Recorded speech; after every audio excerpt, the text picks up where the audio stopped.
strike price is $65. It's currently trading at $60. It starts to run in the money. These market makers have to hedge for the opportunity that some investors might end up exercising those calls. And where do they purchase the stock, the underlying stock for those options? It's from the market, right? It comes from the retail investor, the institutional investor, whoever's holding long stock. They have to purchase something off of the market. That drives this feedback loop of gamma squeezing. Now, this week is incredibly exciting because there's a huge amount of call options that could potentially run in the money and cause that exact same gamma squeeze effect from the hedging that takes place by these market makers. I'm honestly really excited and not surprised in the least bit to see the way that it's been performing this week. Well, I can tell that you're excited. Trey, I'm curious about Adam Aron because you mentioned him, and I think a lot of people heard about you for the first time. This is the CEO of AMC. When you interviewed him for close to an hour on your YouTube channel, there's some images of it right now. Why do you think a CEO like Adam Aron, who's been the CEO of several publicly traded companies over the last 30 years,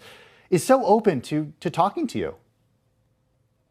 You know, I asked myself that question initially too, but the way that it all happened was pretty fascinating. So I actually tweeted out to Adam Aron on Twitter, and I said, hey, there's a huge group of retail investors out there, the apes, who would love to hear some feedback on the company. And about a week and a half later, he ended up shooting me a tweet back, and he said, hey, I'd love to chat with you. We ended up having a phone call, and he found me because his son actually watched my YouTube channel, which is a pretty cool little thing. But I think what ended up happening is he watched kind of the due diligence, the research, the number crunching, the fundamental thesis that I've been, essentially just diving into over the last 6 months with AMC. And I think that he just saw an opportunity to connect in a way that CEOs have never done before. What I try to do with my YouTube channel is not influence anything that anybody does. I try to lay facts and information, right? We don't want to disprove fact through speculation. I just want to lay the facts out there. And I think that Adam Aron saw that opportunity to use that platform to speak with a wide variety of people, answer questions and concerns that a lot of people have. And to be frank, he spends a lot of time on Twitter,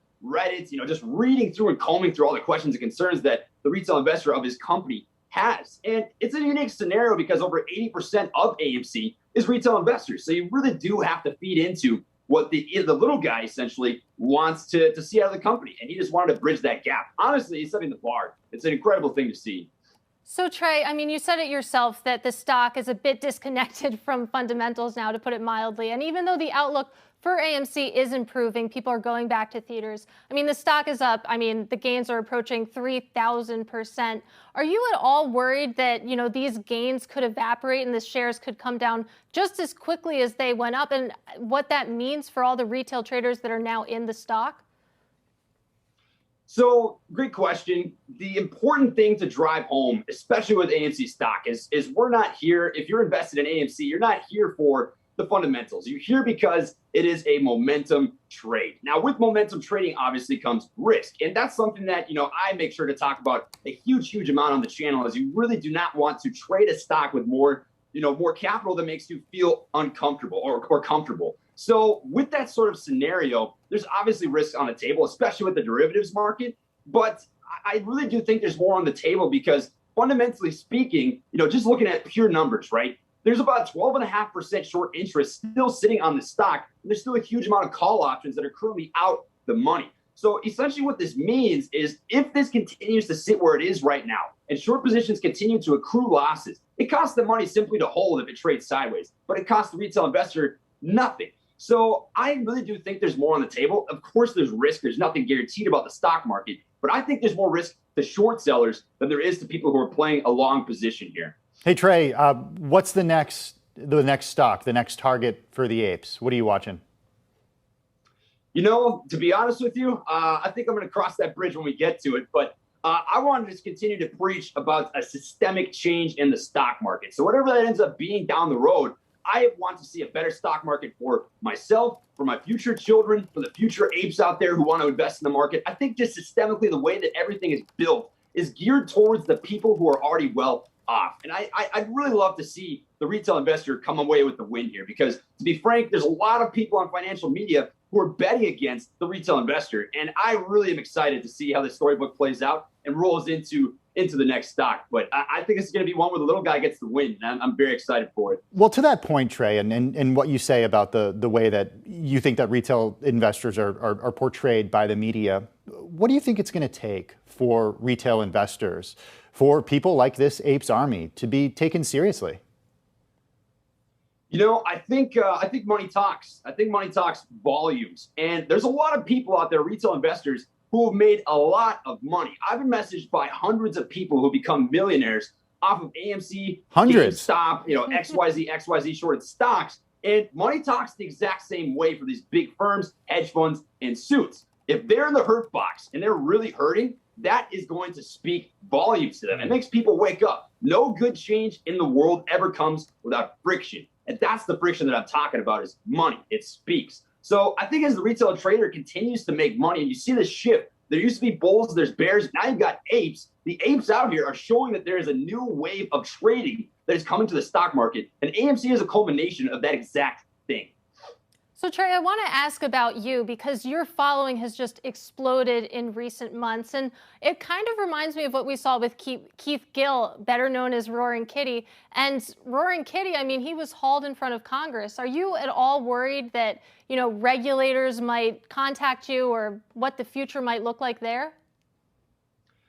I think I've done a pretty decent job of covering, essentially what I recognize as not being a financial advisor, right? I present information. I, in no way, shape, or form, I'm ever here to tell somebody to buy, when to sell. In fact, if you watch any of my videos, I just put one out this morning, especially, I say it is your financial responsibility to make your own decisions, right? I'm not here to do that for you. What I can do is lay out information, right? I can say, look, there's this going on with the fundamentals. There's this going on with the box office sales. You've got this for short interest. You've got this for failure to delivers. You've got this for, repo and reverse repo markets, whatever it might be, right? I can do that for you. But I'll tell you this. If they bring me in front of Congress to speak on what's going on here with the apes, I will gladly defend them, and I will gladly show up, because I stand for exactly what this entire movement stands for. There's no leaders in this. There are only apes and people who like the stock, and that's as simple as it gets. No leader. Access the financial world on demand. About you, because you're a 23-year-old active duty officer. You also have almost 350,000 YouTube followers. I mean, how did you even get started with the YouTube channel and building this amazing following? It's a pretty funny story. My life dream was actually to qualify for Olympic trials in the marathon. And I ended up finding out that I've got a pretty bad heart condition. And that really threw everything kind of for a loop here. Just give me one sec. Let me get this out of the way. We can still hear you, Trey. Don't worry. We lost your shot. Okay, We're going to try to get it back. We can still hear you. What ended up happening is I had some issues pop up with my heart, and I had to, essentially sideline my goal of qualifying for Olympic trials. And I wanted to dive into something else. I'm not the kind of guy that can just sit still and not do anything. So what I ended up doing was just diving into stocks. I was watching my friend, his dad was actually investing, and my brother-in-law, Patrick, he was an optometrist and was really interested in real estate. So I just kind of picked some brains, figured some stuff out, sat down for about, a month and a half, and just for 2 or 3 hours a day, I would read. I would study how to do technical analysis. I would study the fundamentals of companies. And I just took a stab at making some money, and I did okay, and just decided to do a YouTube channel to track the progress. And December 16, 2020, I began the journey, and here we are now. It was just a pretty freak thing. I think there's 4 things that contribute to success for anybody, and 2 of them you can't control, 2 you can. One of them is luck. Timing, right? You can't control luck and timing. I got lucky. There was some great timing, but then grit and skill. You can control those things. And I worked hard, and I continue to perfect my craft. And that's the most that I can do as an individual person. Well, Trey, we are so thrilled that that journey led you here, because we have a great first question from @Shane and then a bunch of numbers. And he wants to know what you think about the media painting you out to be a leader of this movement. That's a great question. I would gladly say that the exact same thing that we said before I went on commercial break here. There are no leaders. There's only apes and people who like the stock. I am simply here to pass along a singular opinion. I like the stock. I'm very bullish on it. I was bullish on it back in January when this was trading at, $5. In fact, I think I was one of the first, if not the first guy, to be talking about AMC stock before everything went crazy. There were some really hard months over, I would say February and March, where this thing was trading sideways between $5 and $10. And I, stood firm because I believed in the fundamentals of the company. But there was a lot of people who thought the exact same thing, right? So it's not just me, being a leader. That's not it in the least bit. I'm a guy that gets to have a platform, which is awesome. But I'm just a guy, right? It's just my opinion. It's what I think the stock is going to do. I'm bullish on it. I think it's going to go up. That's as simple as it is. There's a lot of people that have the same opinion. And that's all there is to it. There's just apes. Hey, Trey, we have a question from actually one of our colleagues in the newsroom, Brian Chapeta, also known as Bloomberg opinion columnist. He asks if you're considering sharpening your investing knowledge by studying for and taking the CFA exam. You talked about spending hours a day brushing up on technical analysis. What about when it comes to CFA? Yeah, I'm definitely interested in doing that. So as it sits right now, I do work that full-time job, as we kind of discussed here, between 8 and 5. I'm actually on this interview during my lunch break. But once, that storybook eventually closes someday, what I want to do is go back to school so that I can study, tax information and really dig into the deep depths of the market so that I can, maybe someday get licensed. But my life goal at this point is to really work towards two things: a better systemic, platform for the market to operate on, and to help educate people, right? Not necessarily in a legal standing, but to pass along information that I was able to learn. I'm going to be completely blunt with you. I'm not going to claim to be the smartest guy on the planet. I'm not going to claim to be the guy that's going to make the most money on the planet. But I will claim to be the hardest working guy and the dude who's always going to step up to the plate and try and really genuinely, pass along something that's worth something. So that's my game plan. I'm not going anywhere. So, Trey, the next question comes from @StonksBatman. Love that name. And he wants to know what you think of what he calls the illegal practice of stock bashing running rampant recently. So this is actually really interesting. I went onto Fox Business, and Charles ended up asking me a question right at the end. He said, what do you think is the greatest threat to the apes, to the retail investor? And I said infiltration.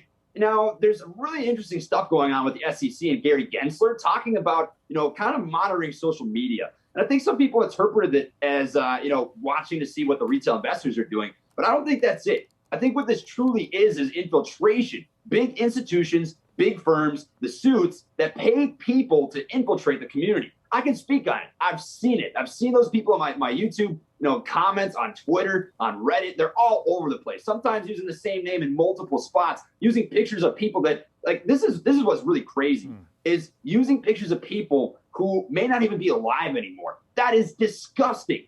It's absolutely atrocious. And I think that's really what's going on here. It's a terrible thing and it needs to get cracked down on. And I hope that's what the SEC and Gary Gensler are truly talking about when they talk about monitoring social media. Trey Collins is the host of Treys Trades on YouTube. Trey, thanks so much for joining us on Quick Take Stock. Really appreciate you. I appreciate your time. Well, that's going to